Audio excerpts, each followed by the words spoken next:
Jadi jangan pernah, aku tuh cuman tukang sapu gitu. Aku tuh cuman tukang ini. Ya, ini bukan merendahkan ya, dalam tanda petik ya, maaf banget ya.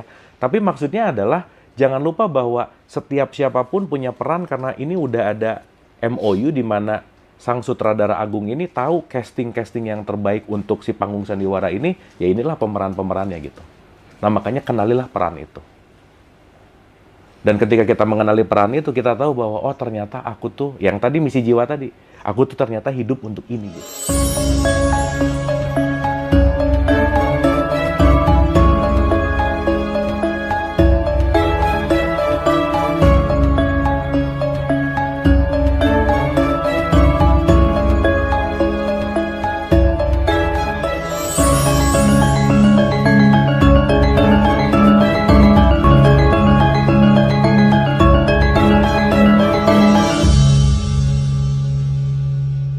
Oke Kang, ini ada nitip pertanyaan dari teman-teman di Telegram, grup Telegram Kang. Kang Abu, bagaimana cara menemukan misi jiwa?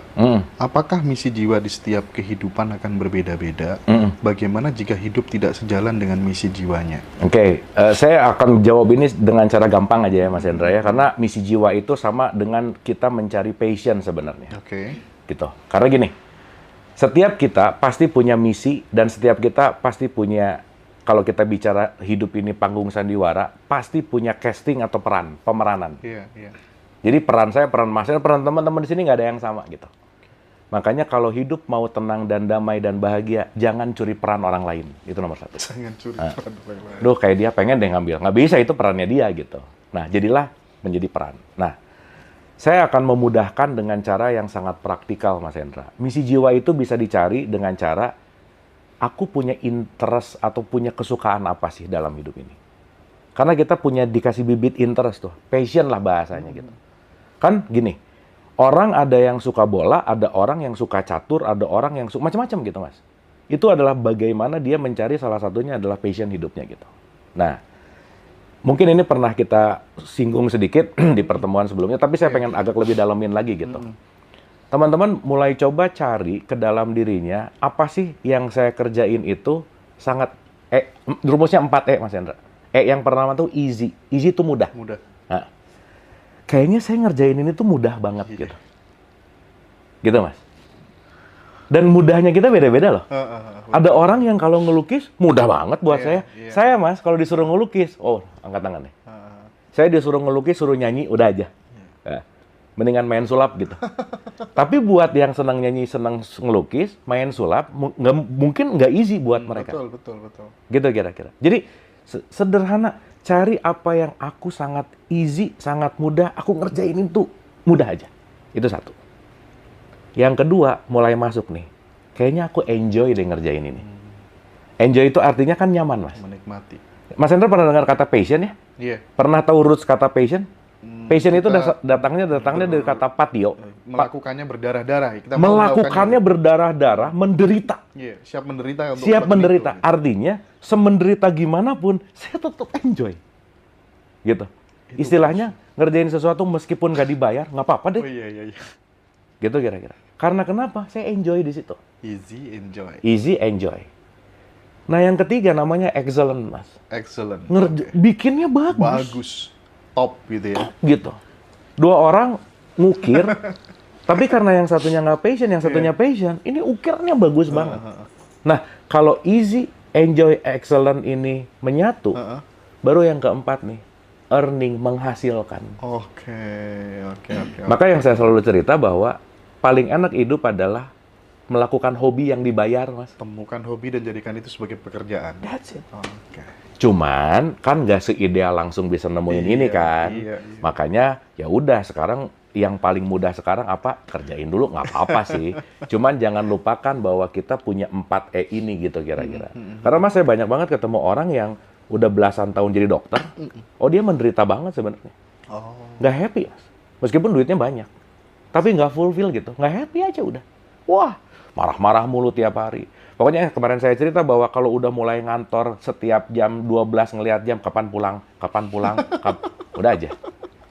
Itu udah alamat, Mas. Iya. Kalau udah hari Jumat, yes Jumat dan besok libur, happy banget. Itu udah alamat tuh. Kalau udah Sabtu sore lemes karena besoknya mau ngantor, udah alamat lagi gitu. Nah, coba mulai kalau pakai bahasanya itu adalah penelaahan gitu ya. Self inquiry itu artinya selidiki lah. Jangan-jangan selama ini kita terpaksa melakukan ini, meskipun kalau dalam kondisi memang hanya ini yang ada dulu, nggak apa-apa sih. Tapi belajarlah untuk menyelidiki, jangan-jangan banyak potensi yang belum saya gali di dalam karena saya terlalu sibuk mencari sesuatu keluar gitu.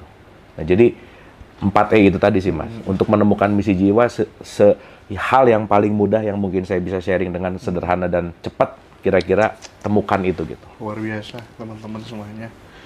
Jadi untuk menemukan misi jiwa 4E tadi. Yang pertama easy, enjoy, excellent, earn. Earn Itu mendapatkan. Oke, menghasilkan. Menghasilkan. Kang Abu, ketika kemudian kita kan sering dengar ya bahwa ketika kemudian anak masih berada di dalam kandungan, itu katanya sudah ada yang namanya MOU dengan Tuhan gitu. Sudah ada perjanjian gitu. Itu sebenarnya benar apa enggak? Oke, kita bicara benar atau enggak, tapi mungkin dari beberapa perspektif ya Mas ya.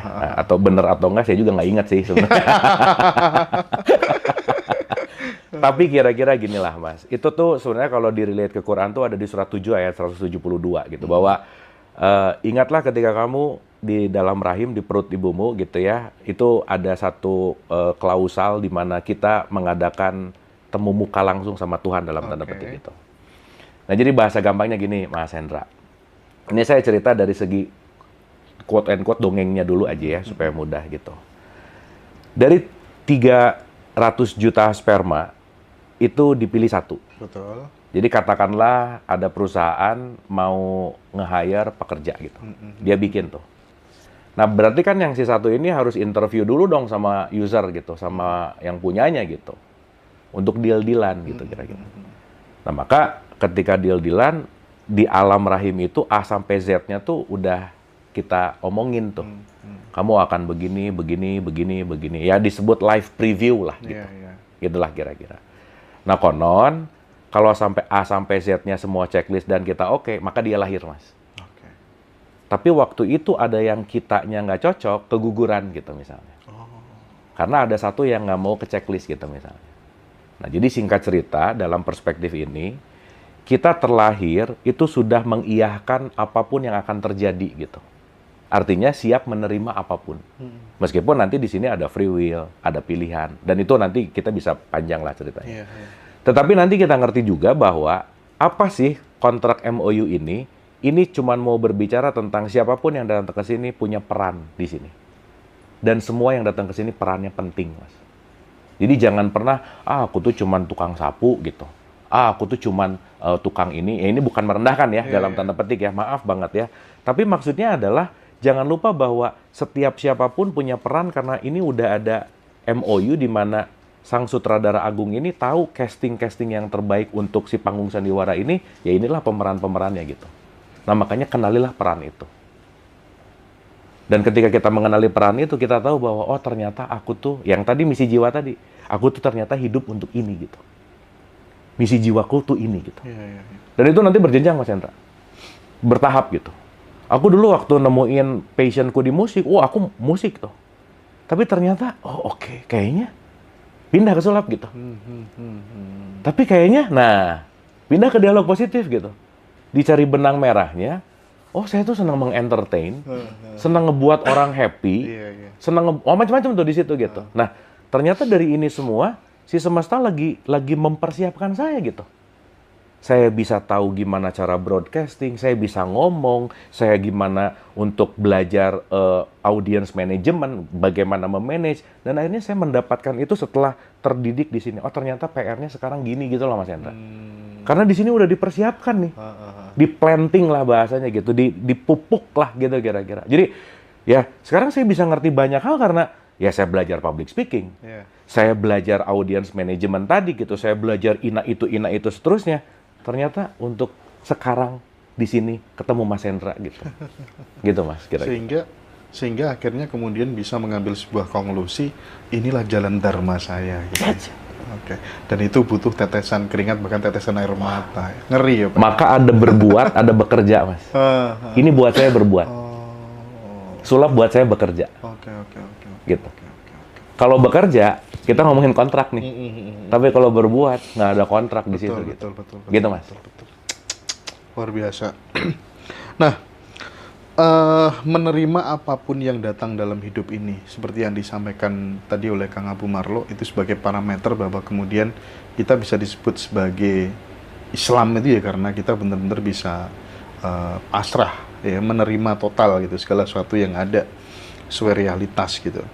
Tapi kan ini benturan juga dengan yang namanya kalau orang Jawa itu bikinnya dia sabda gitu kan, atau sekarang bahasa anak-anak zaman sekarang itu afirmasi gitu atau mantra begitu. Nah, bagaimana Kang? Di satu sisi kita harus menerima realitas yang ada, tapi di sisi yang lain kita diajari bikin sabda sendiri, nasibmu seperti apa gitu kan ya, afirmasikan sendiri. Itu bagaimana Kang? Ya, gini Mas.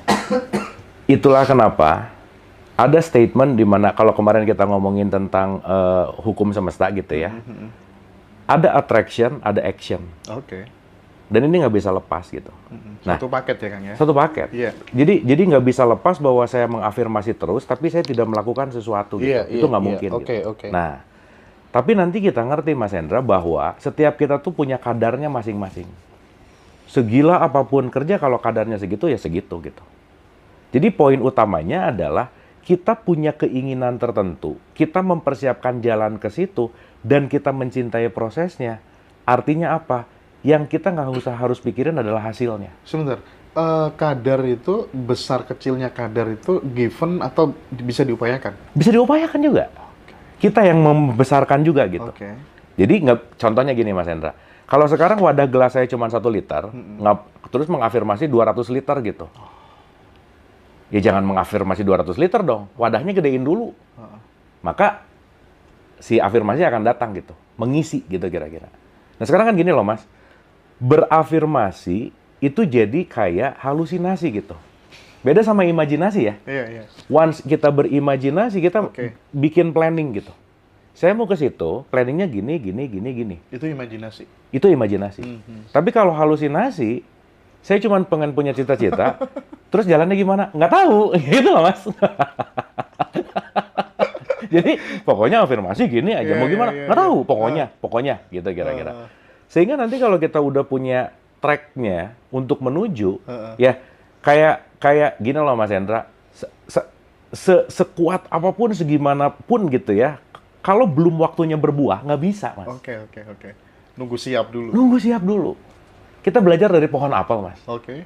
Pohon apel itu tidak berusaha untuk jadi alpukat. Iyalah, benar. Betul nggak? Tapi dia segimanapun do the best. Karena aku pohon apel, aku jadi buah apel aja deh. Meskipun sebelahnya durian. Dia nggak ngeliat, pengen gitu deh. Gitu. Karena dia akan tumbuh sesuai dengan benihnya gitu. Nah, jadi balik lagi tadi gitu, bahwa ketika saya berafirmasi, terserah gitu. Karena itu opsi kan, terserah aja.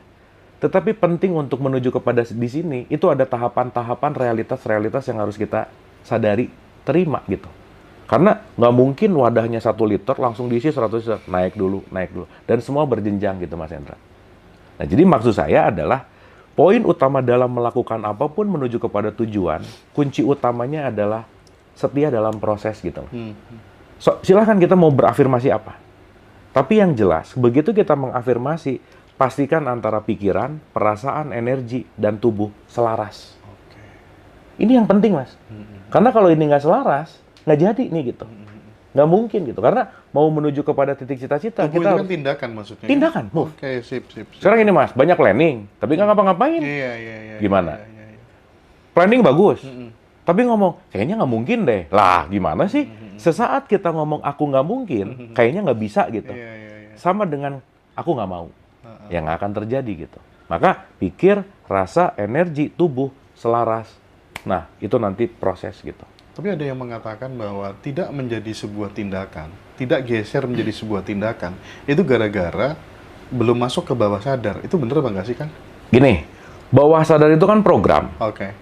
Sesuatu yang baru kita mulai, itu perlu pengulangan untuk masuk ke bawah sadar. Betul banget. Supaya jadi ahli, Mas. Iya. Makanya kenapa perlu latihan? Let's say, pemain piano, kenapa dia harus latihan 8 jam sehari?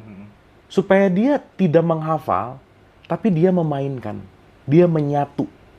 Dan penyatuan itu hanya terjadi di bawah sadar. Karena bawah sadar ini udah bener, subconscious mind ini 95% playing gitu. Ini Mas Hendra nanya, ini kan saya jawabnya pakai bawah sadar gitu. Ya. Karena di bawah sadar ini udah banyak program-program yang saya tinggal, kalau bahasanya di video tuh diedit aja sih. Mas Hendra nanyanya apa, saya tinggal ngambil data di bawah sadar. Dah, gitu kira-kira. Nah, pertanyaannya adalah, ketika kita tidak melatih, maka kita tidak terlatih. Dan ketika kita tidak terlatih, kita akan cepat putus asa dan cepat keluar gitu, Mas. Kayaknya aku nggak bisa deh. Udah aja. Kenapa? Ya baru 3 hari latihannya. Kayak nge-gym, Mas. Baru seminggu. Kayaknya belum bisa. Baru seminggu lah. Makanya kenapa perlu ritual ya, berulang-ulang gitu. Makanya semakin kita mengolah, semakin kita melatih, semakin akan terekam di bawah sadar. Jadi semakin gampang melakukannya. Sama lah, Mas, dulu waktu main sepeda pertama kali, waduh, susah. Tapi sekali bisa, kita akan bisa sampai sekarang. Lisan, pikiran, perasaan, tindakan, manunggal jadi kenyataan. Yes. Oke, nah, ketika kemudian itu sudah selaras ini ya, apakah itu sama dengan keyakinan? Yakin? Gini, yakin, itu kan ada 3 yang kemarin saya cerita, Mas. Oke. Ada cuman baru ilmu. Oke. Ilmu Yakin ya? Ini ada menurut. Menurut. Yakin. Mas Hendra, ini kue enak. Mas Hendra yakin? Yakin sih, info doang. Nyobain belum? Belum. Nah, yang kedua Ainul, ngeliat nih. Udah lumayan. Nah, yakin yang ketiga itu hakul. Yakin. Mengalami. Udah ngicip. Gitu. Sehingga kenapa saya bisa cerita sesuatu yang mungkin ini adalah pengalaman. Karena apa yang saya ceritain, ini semua udah saya icip-icip gitu, Mas. Oke, paham. Maka power sesuatu yang disampaikan berdasarkan pengalaman, itu getarannya kuat, Mas. Ya. Ketika sudah selaras tadi berarti sama dengan hakul yakin? Hakul yakin. Oke, sip. Karena terjadi gitu loh, Mas. Sip. Gitu. Sip.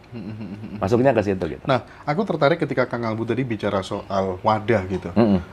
Ada nggak tips supaya kemudian kita bisa membesarkan wadah kita gitu? Oke, membesarkan wadah artinya apa? Tidak terlalu fokus pada hasil. Tidak terlalu fokus pada hasil, menikmati proses. Menikmati proses. Contoh, Mas. Kalau kita terlalu fokus pada hasil, kita tuh punya radar kecil. Jadi cuman segini aja. Lupa bahwa radar kita tuh tidak terbatas. Duh, pokoknya pengen 100 deh.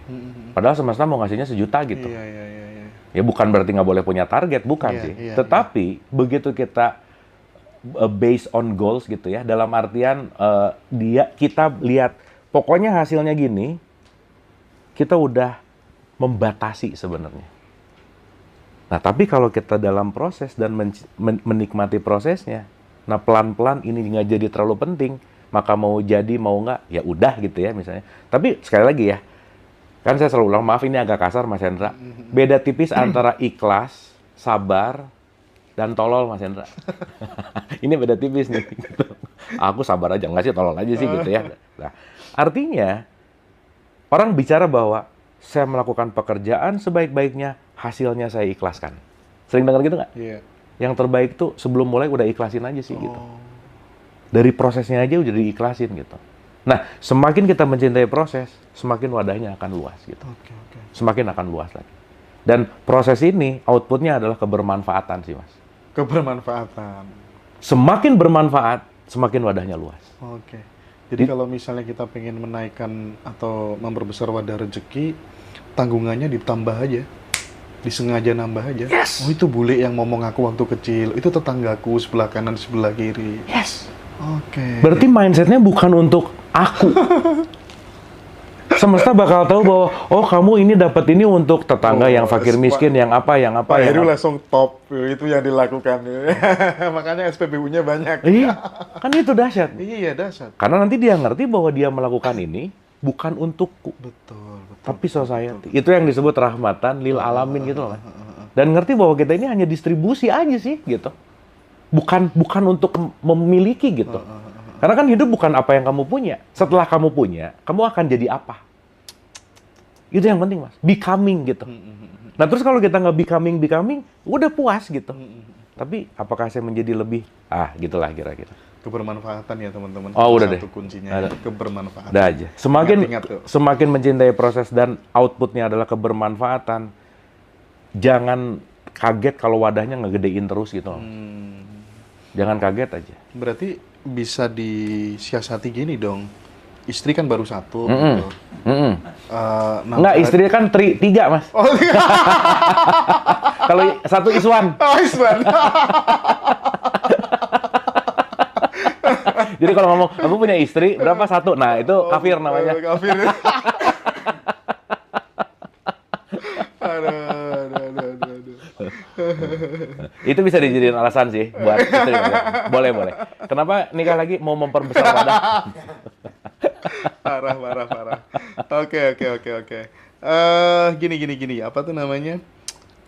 Sebentar lagi kan kita puasa kan, ya kan, masuk bulan Ramadan gitu. Ya. Secara hakikat gitu, kenapa sih kemudian orang harus berpuasa? Ya. Secara hakikat ya. Oke. Gini Mas, kalau kita bicara masalah Ramadan dan puasa ini banyak faktor yang harus kita kupas gitu Mas. Wah ini luas banget gitu ya. Ini kita bisa satu episode sendiri sih. Cuman intinya gini, puasa itu kita harus bisa membedakan bahwa bahasa Sanskrit dari puasa itu dari kata upavasa. Upavasa itu artinya menetap dengan Tuhan. Menetap dengan Tuhan. Berarti kalau mau menetap dengan Tuhan, disuruh diem. Gitu Mas. Diem ya kamu ya. Kamu jangan kemana-mana, diem dulu sebentar. Karena kalau kamu nggak diem, kamu nggak akan pernah mendapatkan, nanti banyak tuh, entah itu pencerahan, macam-macam lah gitu kira-kira. Nah, saya mau kasih contoh sederhana gini Mas Hendra. Quran tuh ngomong, ya ayyuhalladzina amanu kutiba alaikumusiyam. Ya kan? Tapi waktu kita niat, nggak pakai kata siam. Nah, itu saum. Iya. Ya kan? Padahal saum itu nggak ada urusan sama nggak makan, nggak minum. Oke. Karena saum itu artinya diam. Saum itu diam. Saum itu diam. Kalau siam? Siam itu urusan fisik, nggak makan, nggak minum. Siap. Berarti antara fisik, tadi si jiwa, dan manas, Iya. itu dua-duanya harus dipuasain. Oke. Gitu. Nah, sekarang pertanyaannya, kita ini penting untuk melatih tidak sibuk, untuk meluangkan waktu supaya kita berjarak dengan semua yang mengacaukan manas, Mas. Itulah esensi dari Ramadan. Jadi Ramadan itu artinya bulan enggak sibuk. Slow aja. Supaya kamu diem. Ada spasi gitu ya? Ada spasi, ada jeda. Ada jeda. Kenapa? Karena kalau kamu diem, kamu akan mendapatkan hal yang di luar kebiasaan. Makanya di bulan Ramadan itu, semua yang kita lakukan di luar kebiasaan. Nah, saya mau menganalogikan diam gini, Mas Hendra. Ini tutup botol nih. Saya pindahin ke sini. Dia bisa pindah kan? Saya pindahin lagi ke sini, dia bisa pindah. Oke. Nah, berarti ada dua faktor. Yang memindahkan dan yang dipindahkan. Iya, siap. Oke ya? Pertanyaan. Faktor paling kuat kenapa dia bisa pindah? Satu, ada yang memindahkan. Tapi ada faktor penunjang yang sangat penting, Mas. Kenapa coba dia bisa pindah? Kenapa sih tutup botol ini bisa pindah? Karena dia diem. Coba kalau saya sekarang... Ya, benar nggak? Iya, sekarang saya mau mindahin. Dia gerak. Susah. Mau mindahin, gerak sendiri. Mau mindahin, gerak sendiri. Nah, biasanya kalau udah kejeduk, stroke, baru diem. Iya. Kejeduk, sakit, baru diam gitu. Makanya kalau dalam perspektif tarekat, Mas, kalau kamu tidak mentarekatkan dirimu, semesta yang akan memaksa mentarekatkan kamu gitu. Artinya di Ramadan itu kita suruh diam, maksudnya bahasa gampangnya lah ya. Ini kalau ngomongin pakai perspektif teologis ketuhanan gitu. Tuhan tuh mau mindahin kamu ke sini. Tuhan tuh mau mindahin kamu ke sini. Aku tuh udah mau lama mindahin kamu, cuman kamunya nggak mau diem sih gitu. Kamunya pengen keinginan sendiri, mau-mau sendiri, punya ekspektasi gitu. Coba kamu diam. Dan ketika kamu diam dan berserah hanya kepada aku yang menggerakkanmu, maka aku akan menggerakkan ke tempat yang lebih baik. Misalkan gitu, Mas. Nah, Ramadan itu supaya kita yang asal diam aja. Karena dalam diam, kita akan diperjalankan. Nah, diperjalankan itulah nanti bahasanya. Kenapa di Ramadan ada nuzulul Quran? Ada Lailatul Qadar. Wah, itu luas banget sih Mas Hendra. Nah, jadi intinya bulan Ramadan itu bulan menghening, bulan Ramadan itu bulan gak sibuk, ya justru jadi paradoks ya. Kita malah makin sibuk di bulan Ramadan ya, dengan semua kegiatannya. Betul. Makanya kenapa di situ ada tarawih, Mas? Tarawih itu rehat, untuk diam juga. Kenapa ada sahur? Sahur itu untuk bangun lebih pagi, kontemplasi gitu. Nah, jadi inti dari puasa tuh bukan hanya nggak makan, nggak minum, tetapi juga bagaimana membuat si manas tadi, si jiwa tadi, diem di mana dia nanti selaras gitu pelan-pelan. Nah, jadi jangan hanya nggak makan, nggak minum, tapi poinnya juga bagaimana pikiran, perasaan, emosinya juga dilatih untuk stabil dan untuk tidak terlalu sibuk sih. Itu sih poin.